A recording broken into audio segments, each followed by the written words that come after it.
ఈ భాగవత ప్రవచనంలో 9వ ఘట్టంలో ఇవాళ 2వ రోజు.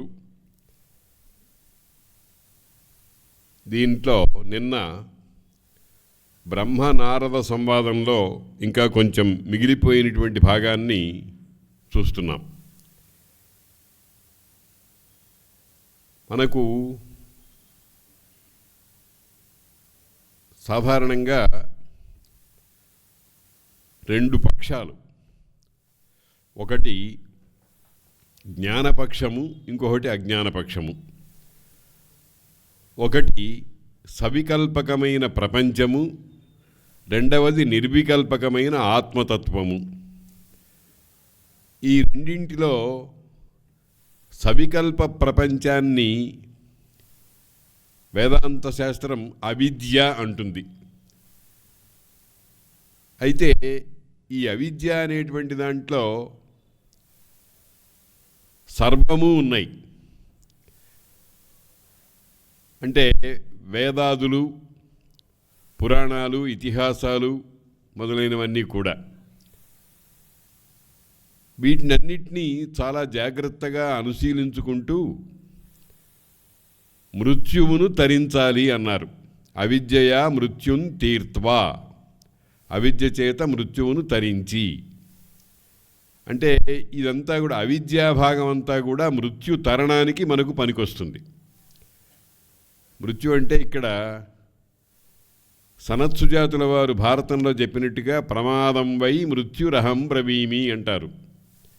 సనత్సుజాతుల వారు ప్రమాదమునే నేను మృత్యు అంటాను అన్నారు. ప్రమాదం అంటే ఇప్పుడు మనకి ఏదో యాక్సిడెంట్ అని ఆ అర్థం కాదు. తెలియవలసిన దానిని సరిగా తెలుసుకోకపోవటం, తెలుసుకున్న దానినే సత్యం అనుకోవటం, ఇది ప్రమాదం.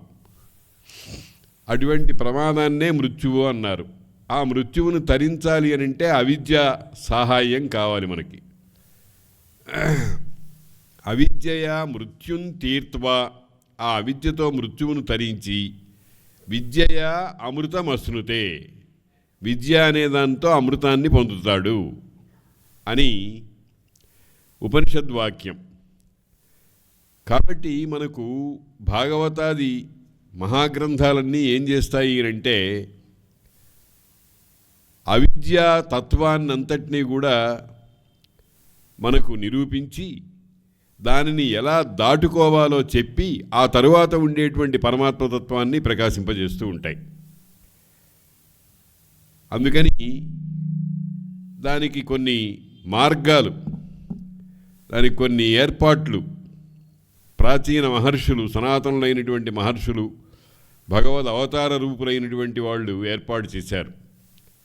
అందుకోసం చెబుతున్నారు, ఇతరము మాని తన్ను మదినెంతయు నమ్మి భజించువారిన్ ఆశ్రిత జన సేవితాంఘ్రి సరసీరుహుడైన సరోజనాభుడు అంచిత దయతోడ నిష్కపట చిత్తమునన్ కరుణించు అట్టివారు అతుల దురంతమై తనరు అవిభుమాయ తరింతురెప్పుడున్ అని అన్నారు.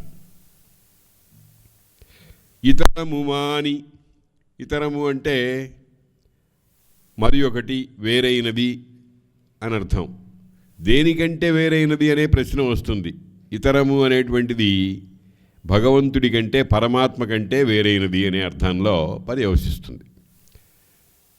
అదే నేను చెప్పాను, మాయా ప్రపంచము మాయాతీత పరమేశ్వరుడు. మాయా ప్రపంచమంతా ఇతరం, మాయకు అతీతుడైనటువంటి పరమాత్మ అనేటువంటి వాడు మనకి గమ్యుడు. దానికి మనం ఏం చేయాలి అంటే ఇతరము మాని, దాని జోలి సొంటికి పోకుండా తన్ను మదినెంతయు నమ్మి భజించువారిన్, తన్ను అంటే ఇక్కడ ఆత్మతత్వాన్ని, పరమాత్మను, భజించువారిన్ ఆశ్రిత జన సేవితాంఘ్రి సరసీరుహుడైన సరోజనాభుడు. ఆశ్రిత జనులకు వాళ్ళందరూ సేవించేటువంటి అంఘ్రి సరోజము కలిగినటువంటి వాడు, పాదపద్మాలు కలిగినటువంటి వాడు. అంటే నిర్గుణమైన తత్వాన్ని పట్టుకోవటం కష్టం గనక దానికి సగుణము సాకారము అయినటువంటి స్థితిని ఏర్పాటు చేసి సరోజనాభుడు అని అన్నారు. పద్మముల వంటి పద్మము నాభియందు కలిగినవాడు అని. అతని అంఘ్రి సరోరుహములు అన్నారు, పాదపద్మములు అన్నారు. అంటే దానివల్ల మనకు ఒక లక్ష్యం ఏర్పడుతుంది, ఒక భగవత్ స్వరూపాన్ని మనం భావించగలుగుతాం. అయితే మనం చేయవలసింది ఏమిటంటే ఆ ఏర్పడినటువంటి ఆకారాన్ని, ఆ గుణాన్ని, వాటినన్నిటినీ కూడా మెల్లగా మెల్లగా ప్రవిలాపనం చేసుకోవాలి అని అంటారు. ప్రవిలాపనం అని వేదాంత శాస్త్రంలో ఒక చాలా గొప్ప మాట. ఆ ప్రవిలాపనం చేయటం అంటే ఏమిటనమాట, నామరూప క్రియాధికమైనటువంటి ప్రపంచాన్నంతటినీ కూడా మన దృష్టిపథంలో నుంచి తొలగించుకుంటూ పోవాలి. ఆ తొలగించుకుంటూ పోయినప్పుడు అచ్చమైనటువంటి ఆత్మతత్వం అనేటువంటిది భాషిస్తుందన్నమాట. అటువంటి దానికి ఆధార భూమికగా సగుణ స్వరూపాన్ని మనకి చెప్పారు. శ్రీ మహావిష్ణువు ఆయన నాభి యందు ఒక చక్కటి పద్మం ఉన్నది. ఆ పద్మమునందు బ్రహ్మగారు పుట్టాడు. ఆ పుట్టినటువంటి బ్రహ్మగారు సృష్టికంతటికీ కూడా కారణమైనాడు. 3 అంతరాల్లో నిన్న చెప్పుకున్నాం, తపస్సు, ధర్మము, అధర్మము అనేటువంటి స్వరూపాలుగా. తపస్సులో బ్రహ్మదేవుడు, ధర్మము అనే దాంట్లో విష్ణుదేవుడు, అధర్మము అనే దాంట్లో రుద్రదేవుడు అనేటువంటి వాళ్ళు వరుసగా ఉన్నారు అని చెప్పుకున్నాం. వాళ్ళకి సహాయ సంపత్తులు అందించేటువంటి వాళ్ళుగా మహర్షులు మొదలైనటువంటి వాళ్ళు ఉన్నారు అని అనుకున్నాం. కాబట్టి ఈ 3 అంతరాలు దాటిన తర్వాత, ఈ 3 అంతరాలు దాటుకొని పైకి వెడితే అది సాక్షాత్ పరంబ్రహ్మ. నేను అనుకున్నాం, గురుర్ బ్రహ్మ, గురుర్ విష్ణు, గురుర్దేవో మహేశ్వర, గురు సాక్షాత్ పరంబ్రహ్మ అని అన్నామే. ఆ పరబ్రహ్మతత్వం అనేటువంటిది ప్రతీక ఆత్మకంగా, ప్రతీక విన్యాస భావగతుల వలనను, ప్రతీకాత్మకంగానే, విన్యాసం అంటే ఒక చోట ఒకటి ఉంచటం, భావం, వీటి స్థితులు జాగ్రత్తగా గమనించినట్టయితే భేదంబు కలదే. అతనికి ఆ ప్రశ్న వచ్చిందంటే అర్థం ఏమిటండి? ఆ ప్రశ్న అతనికి కలిగిందంటే అర్థం ఏమిటి? భేదము లేదనిపిస్తోంది కానీ రూఢి కలగలేదు. అనిపిస్తోంది కానీ రూఢి కలగలేదు. ఇద్దరా ఒకటే? అంటే ఇది చాలా అద్భుతమైనటువంటి వేదాంత రహస్యానికి సంబంధించిన ప్రశ్న. దాన్నే పరిష్కారం చేస్తున్నాయి మహావాక్యాలు. 4 మహావాక్యాలు ఉన్నాయన్నారు. అహం బ్రహ్మాస్మి, తత్వమసి, అయమాత్మా బ్రహ్మ, ప్రజ్ఞానం బ్రహ్మ అని 4 మహావాక్యాలు అంటారు. అటువంటి మహావాక్యాలు ఏం చెబుతుంది? నేహ నానాస్తి కించన, 2 లేవు. అందుకనే మనం ఏమనుకుంటున్నాము? గురుర్ బ్రహ్మ, గురుర్ విష్ణు, గురుర్దేవో మహేశ్వర, గురు సాక్షాత్ పరం బ్రహ్మ, తస్మై శ్రీ గురవే నమః. బ్రహ్మ ఆయనే, విష్ణువు ఆయనే, మహేశ్వరుడు ఆయనే.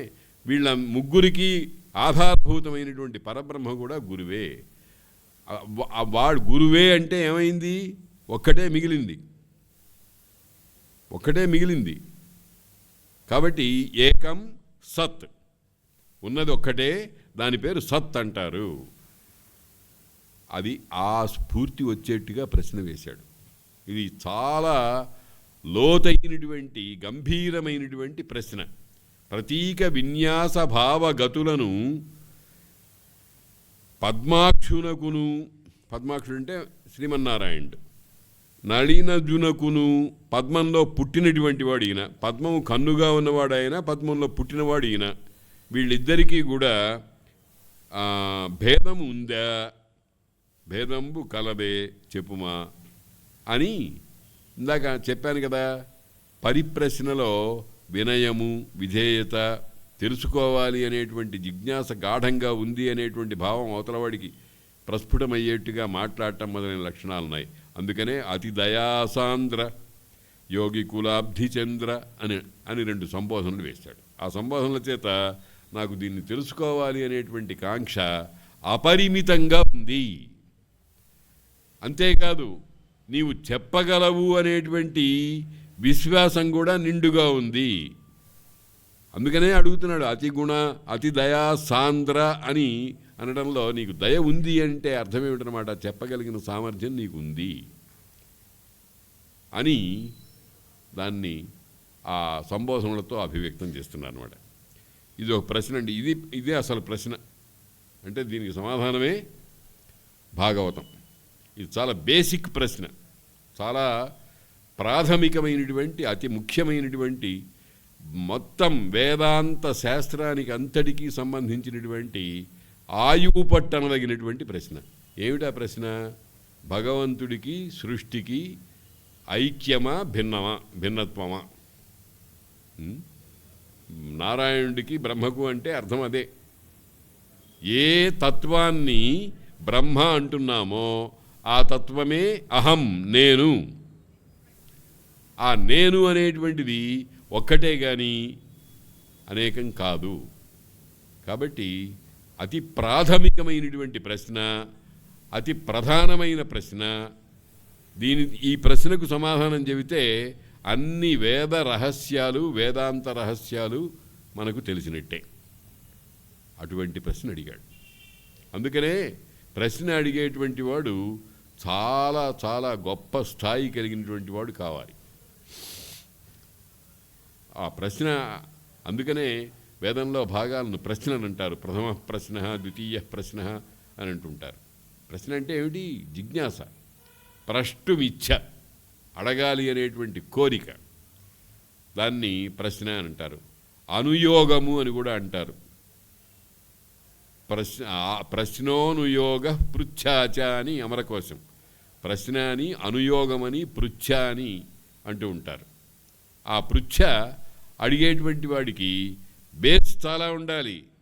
ఆ ప్రశ్న లోపల నుంచి బయటికి రావాలి అని అంటే దానికి ఆధార భూమిక చాలా ఉండాలి.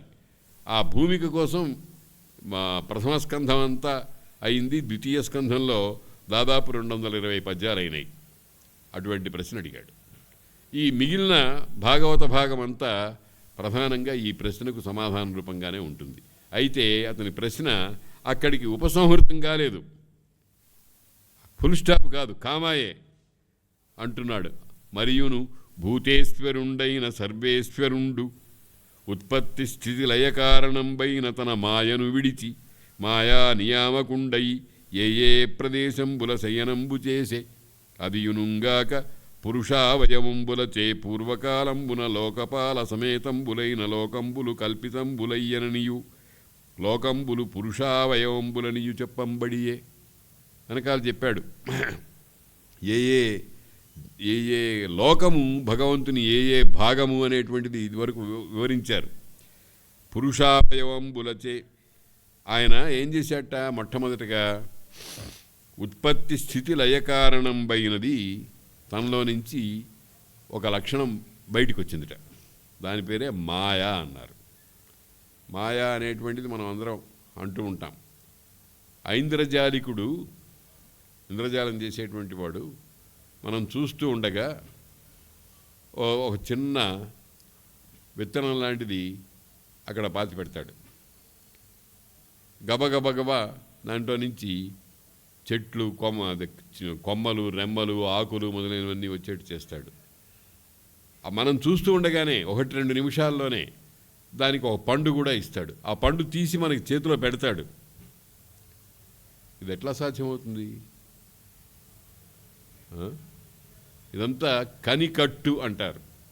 కన్నుని మూసేయటం, మనం చూచేటువంటి దాన్ని సరిగా చూడకుండా ఆ లేని విషయాన్ని చూపించేటువంటి స్థితి అన్నమాట. అటువంటిదేదో దాని పేరే మాయా అన్నారు. మాయా అనేదానికి వ్యుత్పత్తి ఏం చెప్పారంటే యా మా సా మాయా. ఏది లేదో అది ఉన్నట్టుగా కనిపిస్తూ మాయా అవుతుంది. మాయా అనేటువంటిది మనకు అనేకమైనటువంటి సందర్భాల్లో అనుభవానికి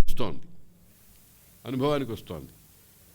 ఉదాహరణకు రజ్జు సర్ప భ్రాంతి ఉంది, సుక్తి రజత భ్రాంతి ఉంది. ఇవన్నీ కూడా మాయను మనకు అభివ్యక్తం చేసేటువంటి విషయాలు.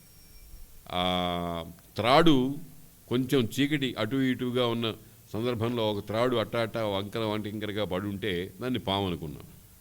పాముగా భ్రమించాం. భ్రమ ఎంతకాలం ఉంటుందో అంతకాలం అది సత్యమే.